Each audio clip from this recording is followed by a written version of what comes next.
Global సమ్మిట్లో ఏర్పాటు చేసినటువంటి ఈ అడ్వాన్స్ లెర్నింగ్ మీడియా సెంటర్లో ఒక అద్భుతమైన ఐటమ్ ఇప్పుడు చూసుకోవచ్చు. ఏదైతే ఇది రోబోటిక్స్ సంబంధించిన ఉందో దీనికి మీద చెప్పేసి వెల్డింగ్ మిషన్ అయితే ఆటోమేటిక్గా రోబోటిక్ దానికి ఏదైతే మిషనరీకి సంబంధించిన ఐటమ్ ఉందో దాన్ని అడ్వాన్స్డ్ లెర్నింగ్ టెక్నాలజీ ద్వారా రోబోటిక్ తన మిషనరీకి సంబంధించి తన కటింగ్స్ కూడా ఏర్పాటు చూసుకోవచ్చు. మనం లైవ్లో చూస్తున్నాం.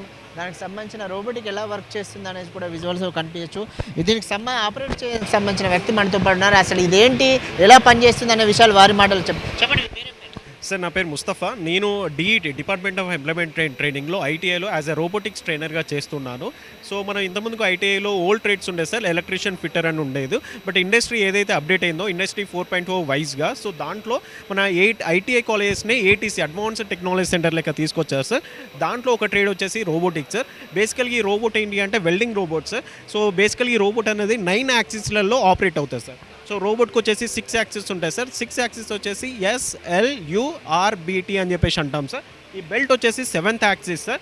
ఈ టేబుల్ వచ్చేసి 2 యాక్సిస్ పోర్షనర్ అంటారు సార్. సో ఇప్పుడు ఫర్ ఎగ్జాంపుల్ మనకు ఒకటి వెల్డింగ్ చేయాలి సార్. ఒక ఆబ్జెక్ట్ మనం తీసుకొచ్చి ఆ ఆబ్జెక్ట్ని తీసుకొచ్చి దీని మీద ప్లేస్ చేస్తాము. దీని మీద ప్లేస్ చేసి క్లాంపింగ్ లేదా ఫిక్చర్స్తో హోల్డ్ చేస్తాము. హోల్డ్ చేసి మనకు రోబోట్కి దీన్ని టీచ్ పెండెంట్ అంటాం సార్.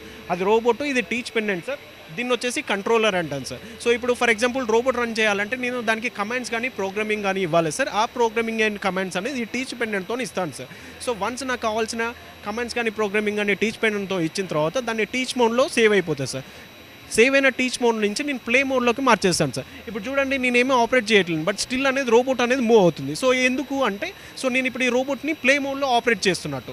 సో కాబట్టి మనం టీచ్ మోడ్లో మనకు కావాల్సిన విధంగా చేసేసి దాన్ని ప్లే మోడ్లో పెట్టేసి మనం ఆబ్జెక్ట్స్ ఆడబెట్టేసినాం అంటే అది కంటిన్యూస్గా వెల్డింగ్ అనేది చేసిపోతుంది సార్. ఒకప్పుడు హ్యూమన్ బీయింగ్స్ చేయాలంటే వాళ్ళు రిపీటబుల్గా ఒక 10 వర్క్స్ అంటే చేయలేరు. అదే నేను రోబోట్కి ప్రోగ్రామ్ చేసి పెట్టాను అనుకోండి, ఈజీగా 50 to 100 జాబ్స్ అనేది పర్ డే చేస్తుంది. సో దీనివల్ల ఏం జరుగుతుంది అంటే ప్రొడక్టివిటీ అనేది పెరుగుతుంది సార్. సో దానికి సంబంధించిన ట్రేడే industrial robotics and digital manufacturing technician trades. చేయడానికి ఎంత సమయం పట్టింది? సరే యాక్చువల్గా మనకి ఇది తెలంగాణలో ఉన్నటువంటి 65 ఏటీసీకి నా టాటా టెక్నాలజీ కోఆపరేషన్తో రన్ అవుతుంది సార్. టాటా టెక్నాలజీస్ వాళ్ళు మేడ్ ఇన్ జపాన్ సంబంధించిన ఈ రోబోట్ని మనకు అందిస్తారు సార్. మన స్టూడెంట్స్ని ఈ రోబోట్ మీద ట్రైనింగ్ చేస్తాం సార్. అంటే ఈ రోబోట్ని ఎలా ఆపరేట్ చేయాలి, ఈ రోబోట్తో ఎలా వెల్డింగ్ చేయాలనేది చేస్తాం సార్. అప్రాక్సిమేట్గా ఈ రోబోట్కి 35 to 40 lakhs ఉంటుంది sir.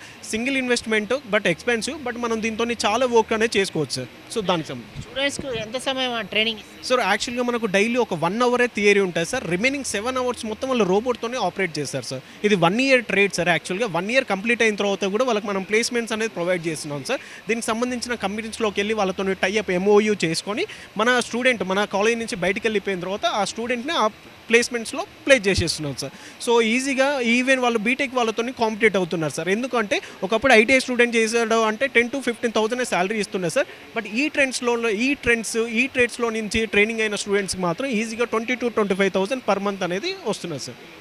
Yes sir, thank you sir.